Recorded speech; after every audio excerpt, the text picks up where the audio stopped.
Inilah Injil suci menurut Lukas. Pada waktu itu, beberapa orang datang kepada Yesus dan membawa kabar tentang orang-orang Galilea yang dibunuh Pilatus, sehingga darah mereka tercampur dengan darah kurban yang mereka persembahkan. Berkatalah Yesus kepada mereka, "Sangkamu orang-orang Galilea ini lebih besar dosanya daripada semua orang Galilea yang lain, karena mereka mengalami nasib itu? Tidak, kataku kepadamu, tetapi jikalau kalian tidak bertobat, kalian semua pun akan binasa dengan cara demikian. Atau sangkamu ke-18 orang yang mati ditimpa menara dekat Siloam lebih besar kesalahannya daripada semua orang lain yang tinggal di Yerusalem? Tidak, kataku kepadamu, tetapi jikalau kalian tidak bertobat, kalian semua pun akan binasa dengan cara demikian." Kemudian Yesus menceritakan perumpamaan ini. Ada seorang mempunyai sebatang pohon ara yang tumbuh di kebun anggurnya. Ia datang mencari buah pada pohon itu, tetapi tidak menemukannya. Maka berkatalah ia kepada pengurus kebun anggur itu, "Sudah 3 tahun aku datang mencari buah pada pohon ara itu, namun tidak pernah menemukannya. Sebab itu, tebanglah pohon ini. Untuk apa pohon itu hidup di tanah ini dengan percuma?" Pengurus kebun anggur itu menjawab, "Tuhan, biarkanlah pohon ini tumbuh selama 1 tahun ini lagi. Aku akan mencangkul tanah sekelilingnya dan memberi pupuk kepadanya. Mungkin tahun depan akan berbuah. Jika tidak, tebanglah." Demikianlah sabda Tuhan. Saudara-saudari yang terkasih, setiap peristiwa dapat membawa pesan bagi kita. Sebuah pesan apabila kita tahu bagaimana membacanya dengan atau dalam iman. Penderitaan sakit ini, kegagalan itu, sukses ini, masa sunyi sepi sendiri itu, persahabatan itu, tanggung jawab ini, musibah itu, anak itu yang memberikan kepadaku sukacita, atau anak ini yang membuatku senantiasa merasa khawatir, cemas, sikap dan perilaku istriku, suamiku, dan lain sebagainya. Semuanya ini sesungguhnya merupakan tanda-tanda. Apakah yang Allah ingin beritahukan kepada kita melalui tanda-tanda ini? Saudara-saudari yang terkasih, setelah berbicara mengenai dosa manusia berkaitan dengan 2 peristiwa, yakni peristiwa tentang orang-orang Galilea yang dibunuh Pilatus sehingga darah mereka tercampur dengan darah kurban yang mereka persembahkan, dan peristiwa ke-18 orang yang mati ditimpa menara dekat Siloam, 2 kali Yesus berkata, "Jikalau kamu tidak bertobat, kamu semua akan binasa dengan cara demikian." Pada zaman Yesus, bahkan sampai pada hari ini, korban-korban suatu peristiwa yang menyedihkan dipandang sebagai hukuman atas dosa-dosa mereka.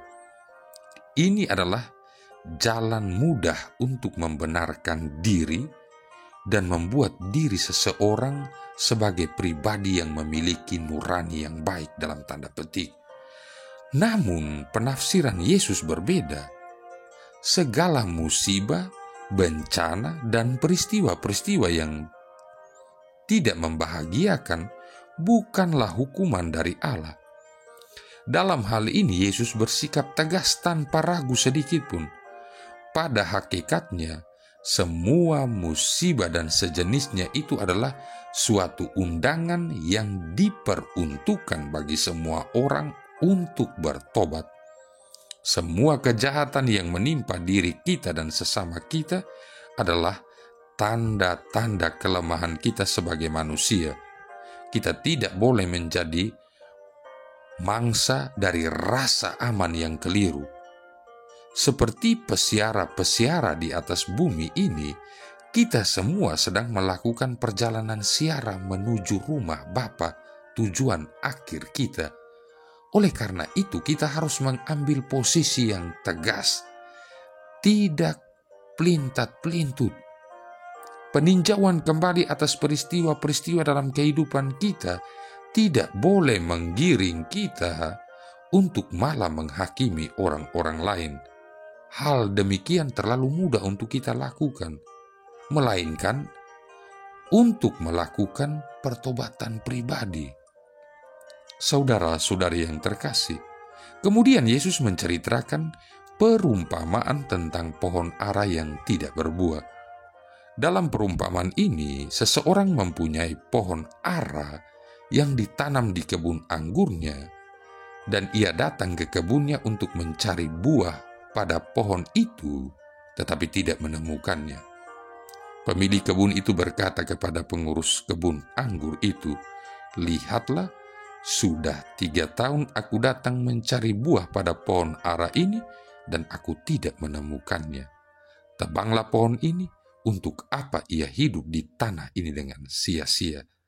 Sekali lagi di sini Yesus berbicara mengenai suatu kebutuhan mendesak.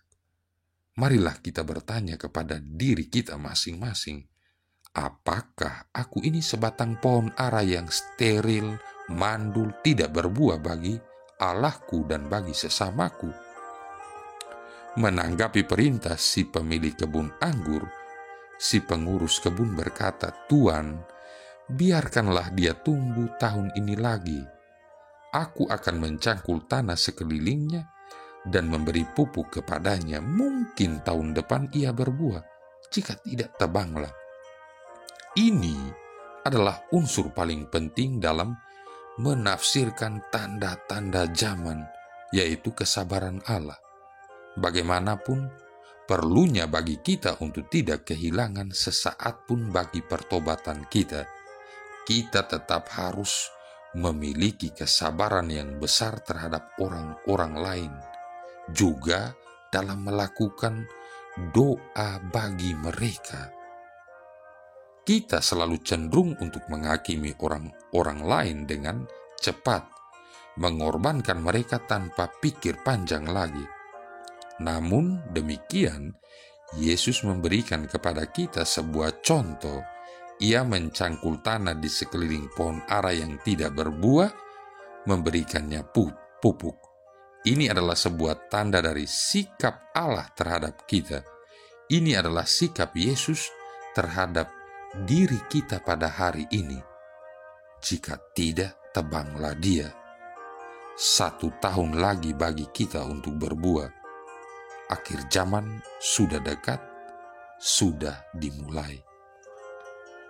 Marilah berdoa. Allah Bapa kami sumber persatuan, himpunlah kami menjadi satu tubuh, menjadi umat-Mu yang dijiwai oleh satu roh, yaitu roh Yesus Putra-Mu.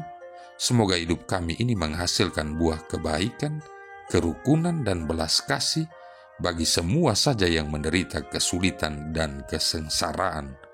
Dengan pengantaran Yesus Kristus Putra-Mu Tuhan kami, yang bersama dengan Dikau dalam persatuan Roh Kudus hidup dan berkuasa, satu Allah sepanjang segala masa.